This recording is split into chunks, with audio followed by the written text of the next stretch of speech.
Good morning, Lagos. Thank you very much for staying tuned here on Smooth 98.1. It's time for Freshly Pressed 981, where we look at analysis of the national news headlines earlier presented to you at 6:30. To join us in the analysis, that's myself, Ayo Mairo Ese. And Valentine Ohu. We have Davoe Okorie. Good morning, Lagos. A cool VP, musical chairs. All right. Thank you, Davoe. Davoe is at Davoe Okorie on Twitter. And we have Adedunmade. Morning, Adedunmade. Good morning, Lagos. Good morning, guys. Adedunmade is at Adedunmade on Twitter. And welcome back, Mr. Gbolahan, Mr. G Quest. Yes, good to be back. It's good to be back from the jungle. From the jungle. And then All into right. civilization. Okay. Welcome. All right, Lagos, if you'd like to be a part of the conversation, please send us a WhatsApp message on 0809 444 0981. And on Twitter, use the hashtag FreshlyPressed981. Our Twitter handle is at Smooth981FM. And you can watch us live on YouTube, youtube.com/Smooth981FM Lagos. Okay, so we have our first story is playing out like a drama. It's a movie, so get ready, grab your popcorn if you would. Premium Times has this report: dirty fight to be Nigeria's army chief triggered theft of billions by soldiers. So remember the billions of naira that was stolen or hijacked on its way to being transported to an airstrip by some military men. Now the military court-martial for the troubled Nigerian Army Major General Hakeem Otiki opened on a very personal note in Abuja yesterday, with the defense team laboring to cast the case as springing from a protracted resentment rather than merely another manifestation of endemic corruption in the military. Adedunmade, please unbundle this convoluted story for us this Okay, morning. first of all, let me tell people out there that if you have grabbed your popcorn, please note that this is not from Nollywood. It's actually from the Nigerian Army. Brought to you live. Okay. Freshly Pressed. Nigeria is Nollywood. Okay, great. So, I'm sure a number of weeks ago, about 2 to 3 weeks ago, we all remember the story about the missing billions, and that was allegedly taken by some soldiers. Well, that has been confirmed for us now. I remember when the story broke, everybody was wondering, wow, like soldiers can actually go rogue like this in Nigeria. This is what some very interesting movie scripts are actually made of. But Major General Otiki was actually the one who had sent those soldiers to bring the money from Sokoto. So the thing was this: they were supposed to take the money from Sokoto to Kaduna, then fly the money to Abuja from Kaduna. Okay. Now, apparently, the soldiers got to the airport, to the military air base, actually, because not the regular airport in Kaduna, but rather than put the money on the plane, they actually disappeared. Not only did they disappear, they left their phones in the car, they left their rifles in the car, they left their uniforms in the car. And if you know soldiers, you know that their rifles are actually very personal to them. They hardly drop it for anything. And for them to drop it, that actually means that, you know what, I'm actually gone. So yes, now Major General Otiki is now facing trial. And yesterday there was a lot of brouhaha in court because what happened was the defense, which is Major General Otiki's lawyers now, came up and accused the chairman, not accused him, but applied that he recused himself. And the reason why they said this is because they insinuated that there's been a rivalry between General Otiki and the chairman of the panel, and also that some of the officers that were involved here were actually Lieutenant Generals Adeosun's officers. That's the chairman of the tribunal. That's the chairman, yes. And that Major General Otiki actually inherited them from Adeosun. That's another ground. Then the third one is that there are certain operations that will be discussed and that will come to light during the course of the trial, and that these operations affect Lieutenant General Adeosun personally, because he was in charge of operations as at the time those operations were carried out. So I mean, it's becoming, because so that the listeners are following, it's becoming such a complicated story. So breaking it down, so we have a case against Major General Otiki. yeah. And it's before Mr. Adeosun. Yeah. Now he's represented by Mr. Oyebanjo, Yeah. who is accusing Mr. Adeosun of complicity in this crime. Well, I won't call it accusing yet. Or no accusations have been made he's presenting that he should step aside because... Yes, because some of the events that will be discussed during the trial actually affect him personally, and that they will refer to him personally, and that because of that, he The cannot. person of interest. Base, that's a very good way to put All it, right. Davoe. Thank you very And much. because So- of that, he will not be able to take it up. But it's All right. very also important to know that these soldiers who have absconded with the money can actually be charged with mutiny, Yes. and mutiny under the Armed Forces Act can lead to death or even life imprisonment. All right. Thank you very much indeed. We'll follow this story closely because what they're saying is that Mr. Oyembanjo could be implicated and will be asked to answer questions. So he shouldn't really be sitting as chairman of the committee. We would let you know updates on that one. But let's move on very quickly to another story that is of big interest to a number of people from Premium Times as well. Central Bank of Nigeria imposes additional charges on transactions on individual bank accounts. So effective from tomorrow, September 19, cash deposits and withdrawals from individual, actually effective today, yes. 18th September, deposits and withdrawals from individual bank accounts are to attract additional charges, the Central Bank of Nigeria said yesterday. Now, it's because of or in furtherance of the implementation of cashless Nigeria, cashless policy. So please take us through this story, Gbolahan. Well, I mean, this new policy by the CBN has been a policy that has been, we've heard about this about a year ago or some time back now. And what they've come up with now is that, of course, there's now going to be charges for individual accounts. Okay. If you're going to be doing deposit or withdrawals from an individual account, any amount over 500,000 naira, you'll be charged 3% for depositing for withdrawing money over 500,000 and 2% for making a deposit of over 500,000 naira into that account. Same thing goes for corporate accounts too. If you're also making a withdrawal of more than 3 million naira, you would be charged a 5% charge and a 3% for lodgement.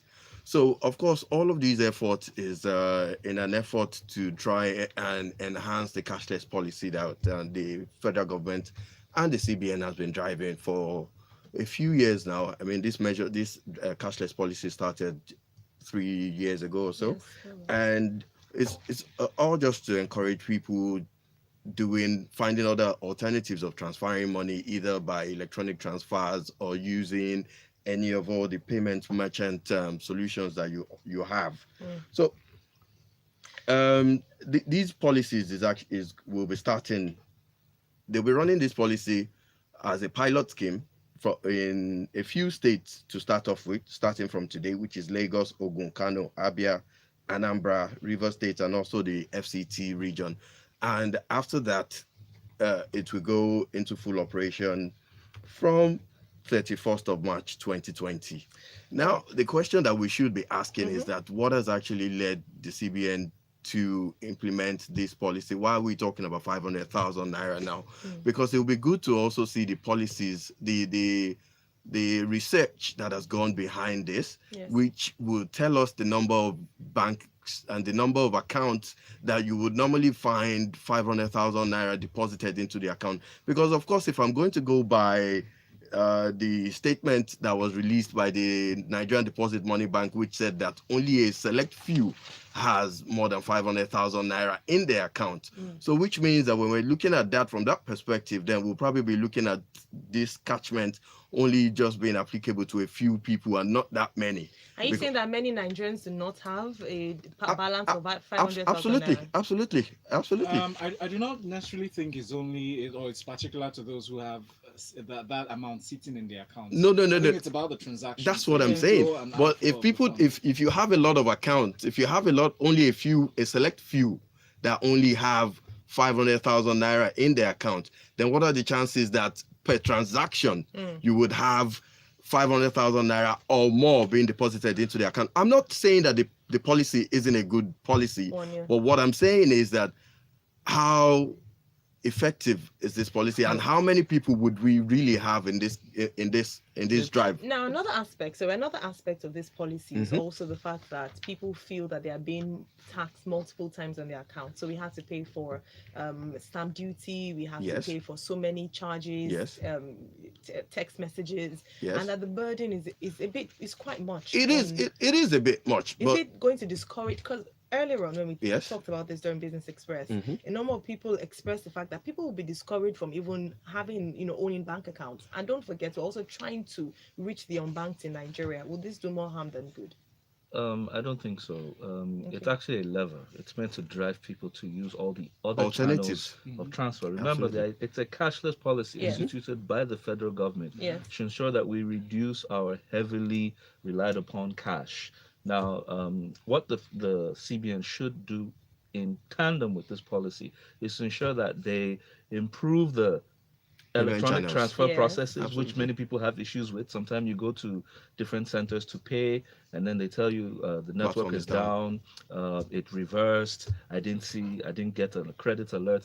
These are the things that they should work on, so Yes. that people can easily migrate to other forms of transfer Payment. Because than for carrying safety cash here. reasons, people would rather not carry Absolutely. cash. But because of the inconveniences of what you mentioned, Right. you want to buy something and it says all systems Yeah. are down, and then you're stranded. Yeah, and the other thing is just when you look at also what are the numbers of unbanked people that we have currently at the moment. Now, if we're trying to encourage more other alternatives to cash, then we Yes. also have to ensure that we get a lot more people bankable in the system. Absolutely. My, Thank my, you. my only question while you guys were talking was really why now? Why is the CBN reintroducing something they scrapped? They didn't scrap it. They only just shifted They the had lifted it. Well, timeline Okay, downwards. postponing it. Yeah, right? postpone. Absolutely. So this is the best time to bring it back.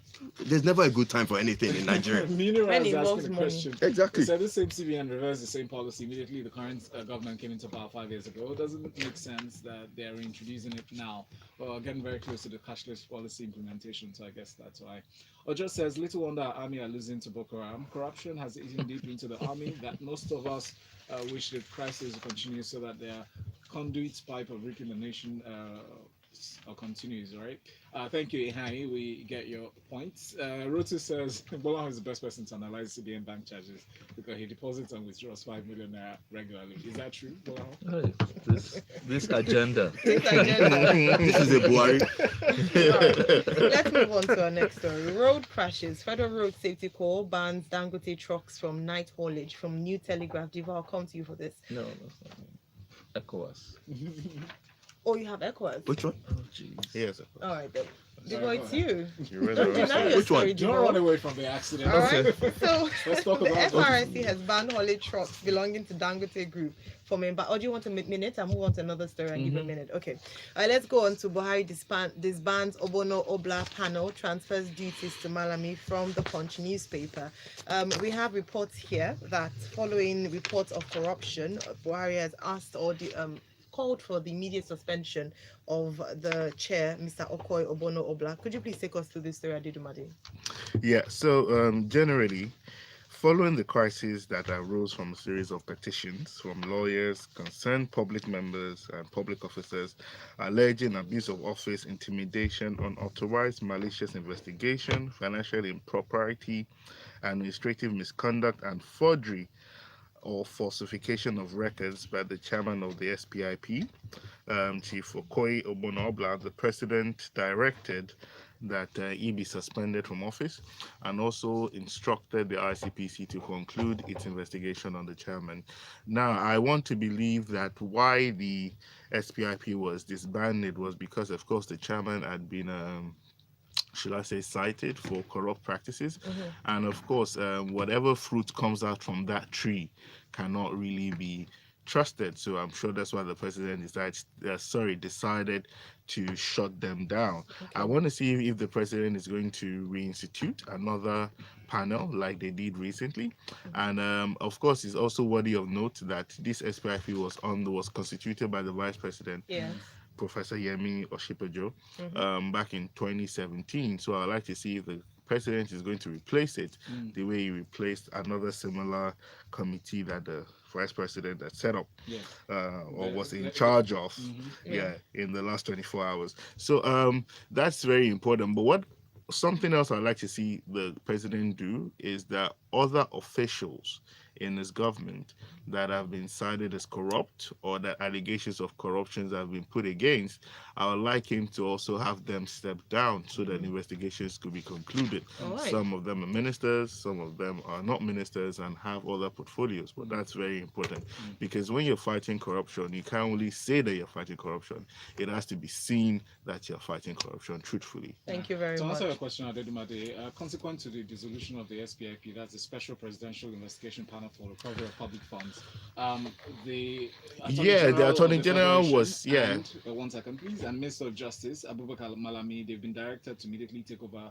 outstanding investigations and activities of the SPIP. Yes. Though they will continue that from the Ministry of Justice standpoint, I want to see if another panel, which does not include the Ministry of Justice, will actually be constituted in We this don't have regard. money, so All let's, right. let's save money on that. Don't worry now. The CBN has said that we should be paying 5%. All right, thank you very much. Let's move on very quickly. Take some comments and then our next story. Obono-Obla says, when I say this is because, for example, if you want to transfer using the USSD, sometime 2 months ago, my bank implemented the rule that forces you not to transfer more than 20,000 at once, meaning you have to transfer multiple times if you are transferring more than 20,000, and each transaction comes with a charge. I personally think it's time to keep my money under my pillow at home.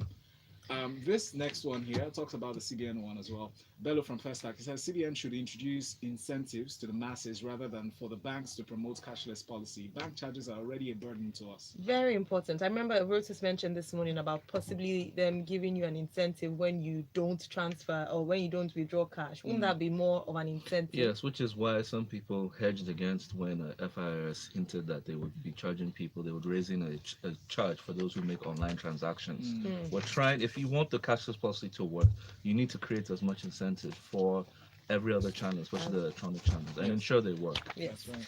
Okay, now let's go on to that road crash story. FRSC bans Dangote trucks from night haulage. So FRSC has banned haulage trucks belonging to Dangote Group from embarking on night trips, warning that henceforth trucks found on the road between 7 p.m. and 7 a.m. will be impounded. Let's talk about this. Yes, so as you can tell, Dangote is still looking for money at night.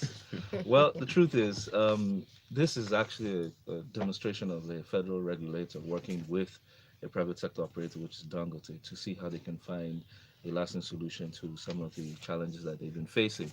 The FRSC course marshal, Dr. Davoe Okorie, did mention that recently there had been so many road crashes related to Dangote, and first on the agreement with them, because they sat down together to look at this, was that there would be no more movement of Dangote trucks between 7 p.m. and 7 a.m.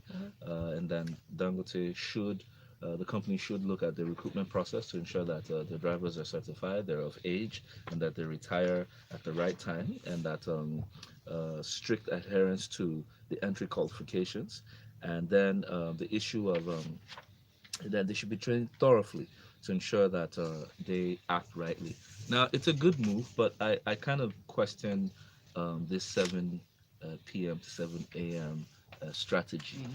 At the end of the day, remember, Dangote, as a large multinational operator within the country, is in possession of the most trucks, as most people know. Therefore, if you stop them from moving at night, it means you transfer that traffic to the daytime. So, and if for those who live in Lekki and know how the construction of the refinery is taking place, sometimes you have about 6 to 15 of them in one row. Yes. So are we going to now start facing this during the day? I mean, what is the I real... thought there was a law around having trucks. Yes, there is that Yeah. was for Lagos State. Yeah. There was a law that trucks would only move by night. Night, But yes. obviously, the federal, like I said, the federal Okay. regulator is coming into this. However, how is this going to work? How are we, as pedestrians and commenters, as daylight business people, going to cope with the length and the volume of Dangote trucks moving during the daytime? I hope they have really thought this through properly. Thank you very much. Thank you, Davoe. Very interesting angle, really, that you took it from, because I thought it was counterintuitive when I saw the headline. But let's move on to talk about this story on ECOWAS. The Parliament had applied some form of pressure to the federal government in this story, Gbolahan.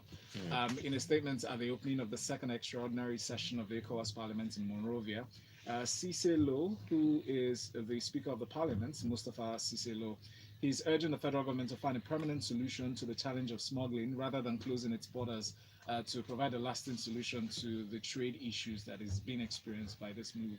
Your thoughts on this, please? Yes, well, just like everyone said when the borders were closed about a month ago, that we don't see. Well, the borders were closed about a month ago, and the initial statement by the government was that this was a security threat, a national security threat to the country, and as such, they had to close the borders. And the borders were going to be closed for a month. It's been roughly a month now, and we haven't actually heard much about the next line of action by the federal we government. actually heard yesterday when they indicated an extension, a possible extension for another 28 days. Yes, absolutely. So they were talking about another extension now. So now when we've gone past the 28 days, and now we're starting to hear that it's not only a security breach to the nation, but it's to also stem the smuggling of items such as rice, turkey, and chicken, and also other poultry products too, in and out of the country. And just as the Speaker of the Parliament, ECOWAS Parliament, has said that this is actually a breach of the ECOWAS Treaty and the treaty that has been signed, which encourages the movement of goods and persons across the across the ECOWAS region. Of course, the conversation now is that we need to look at a lasting solution to this challenge if we're talking about smuggling bringing down our problems, and that of course it doesn't help the trade agreement that has been signed. It doesn't also help facilitate the integration that should exist across the ECOWAS region. Government needs to look at an alternative solution because you cannot close the borders forever. It's been 28 days now, and they still haven't really found a lasting solution to this problem. And part of the solution that has been recommended to stem smuggling is how about increasing the tariffs that you levy on most of these goods, because at the end of the day, when you stop, it's free trade if it's coming within the ECOWAS region, but not if it's coming from outside ECOWAS. But how about operating properly? One of the problems here is that Nigerian government is in breach of the ECOWAS treaty. One. Secondly, if you go down to the border, remember this is not the only border affected by this exercise. Niger is also, but the Seme border is actually the largest. Yes, it's not even structured or built properly. Now, this exercise was not meant to stop the free movement of goods and processes. It was meant to prevent illegal products from coming in, banned products, counterfeit products, human trafficking, terrorist and banditry. That's what's meant to be prevented, not the entire closure of the border. That's where we're in breach, and we have to stop it. Because if they did this to us, we would be we'll go up in arms shouting and screaming. It is hoped that within this period that they're given that restriction, that they probably put some measures in place, because one would have hoped that at the time they were reconstructing that summer border, as beautiful as it looks right now, that the systems were being put in place at the same time. But then again, the problem is the size of our borders. They're very I don't think it's the size. It is really. the size of the. I mean, no matter how big a gate is, it's about how what security measures are being put. This is not a gate though. Operate properly. Let the border run. So Zubi on Twitter says trucks should move at night when the road is free. FRSC should focus on getting federal government roads, fix roads, and put solar lights to keep going backwards. The roads are terrible and now plenty traffic. And then again, I thought about the new last mile rule, having their staff work at night. How about FRSC think about that too? Anyway, questions in the air. Next story is from the Punch newspaper. United States government has cut funding, or is indicating that they're going to cut funding from November or from next month. Essentially, 223,000 in Boko Haram enclave risk hunger by this new move. Your thoughts on this, Davoe? This story is actually not about even hunger. It's about the damning indictment of our intelligence within the country. Because here, the United Nations Special Rapporteur on Extrajudicial Summary and Arbitrary Executions, Agnes Kalamar, did mention that very soon, many of the United States entities would stop providing funding for some of the NGOs that are providing food and some support services within that northeastern region. And it was based on the fact that their intelligence noted the fact that Boko Haram had overrun some territories, and that they had already even gone as far as putting up roadblocks. Now it's as simple and straightforward as that. We've not heard our own government say this. We've not heard our government keeps claiming that they have been technically defeated. What are those words? And that they have etc. They're disintegrated. yes. Now they're even stating that apart from holding setting up roadblocks, that about 223 Nigerians are within their capture. 23,000. Yes, and apart from that, they've resurged with stronger and more sophisticated weapons. I mean, we can end this program here now. This is information coming from the United States, and to that effect, they've asked the agencies not to fund lest they supply to where Boko Haram people are. Now, well, she's saying that this is against the human, whatever. Beyond that issue, the real issue here is this the real intelligence of what is going on in the Northeast? And our government has been playing kids' gloves and giving us a spin around it. We really need to be worried here. We really need to be worried. Thank you very much, Davoe. If you remember, during the Jonathan time, they hoisted flags. All right, Chukwemeka also on Twitter says, I just wish the government would empower the customs at the borders to collect duties from goods coming in instead of closing such places. In addition, I just hope we don't find ourselves on the wrong side of the treaty. It's free trade. Forget duties. No more. From free trade to security issues in River State. A particular highlight. This story has been in the news for the past week and a half, and we've been talking about it. Sometimes treating it with kid gloves, but it's a real issue. A serial killer seems to be on the prowl. Taking a look at this story at Adedunmade, the police is sealing up the hotels, guest houses where women have been reported to have been killed or strangled in River State. Please take us through this story, especially highlighting the peculiar situation around it. Okay, well, the issue of a serial killer, maybe it's not new for Nigeria, but this is the first time it's actually being widely reported, especially with the number of young women who have lost their lives in this regard. It's also instructive to note that even right now, as we're speaking, there's an ongoing protest, a peaceful march, as so to say, in Port Harcourt, asking for the apprehension of the person who is committing these murders, and also for a complete end to be brought to the murders. Now, with regard to what the police is saying, they are taking some measures now in order to ensure that the person who's responsible for this death is caught. And they've also said that this is kind of like an interagency operation involving the police, the DSS, and some other agencies as well in the security infrastructure. Now, there's some things that is very interesting that the police is saying. One, I remember when they started by saying they blame prostitution, and now they've taken another step by saying that one, they should ban that all hotels in Port Harcourt should install security cameras in their lobbies and on their corridors, which I think is a great idea. They've also insisted that the rules which mandate for hotels to take the identification or means of ID of persons who are lodging in their hotels should also be strictly adhered to. Now, it's also important to know that such hotels are even mandated to keep such information for a period of about 2 years, even after the date of lodging. Now, also, they've insisted that Short time. Yes, it should stop. Sorry, what is short time? You just need 2-3 hours Overnight of the stay. hotel. Not overnight stay, like 2-3 short hours. stays. Quick. Okay, short time. Yeah, Yes. like short stays should stop. And they've also threatened to lock the hotels of any hotelier that a murder occurs in the near future, and they've already locked 2.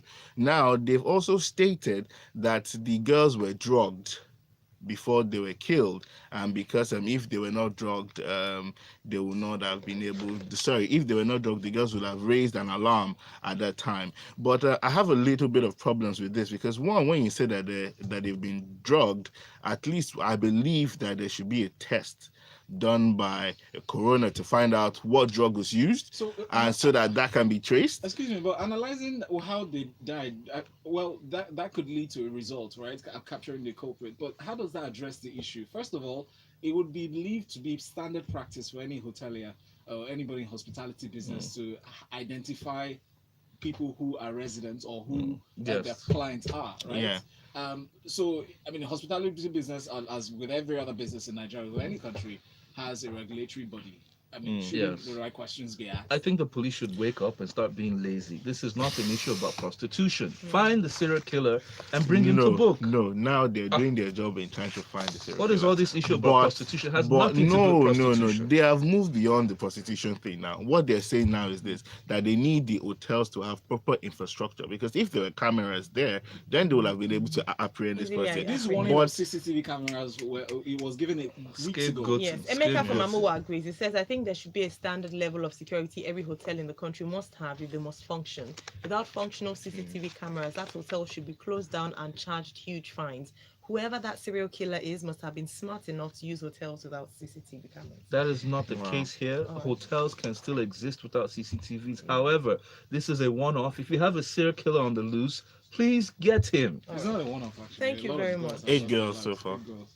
Thank you, Davoe. Within- Thank you. within a short Thank session. you so much. We have to go. Davoe, thank you. Davoe Okorie, thank you. Adedunmade Leave our Onibokun. Olos alone. Thank you at Gbolahan and Mr. mrquest, and thank you to everyone who sent in messages this morning on YouTube, on Twitter, and of course on WhatsApp. At 8:15, we'll come back with the locker room. Tega will be joining us then. In the interim, enjoy some nice music. They were slut Today shaming. is this show, guys. Useless police. They were slut shaming. You know that's what they do. They have to come out to do a protest. Yeah, They have to right. come out to do a protest that they As in, should- they were trying to they should run not back in ban- on the- Come Yes, and see what people are saying. I was just laughing. What? I can imagine the innocence in your voice when asking, what's the short time? Valentine pretending not to know what short time is. Well, a lot of people don't know. 1 hour, 2 hours. Excuse Oh, me. you know, People know. But I think it only I didn't exists in, know, please, in I'm Africa. going to I don't think it's standard anywhere across the world. In Europe and America, then you have short term. I want to use 1 or 2. I've Are never you heard of that before serious? anywhere in the world. It's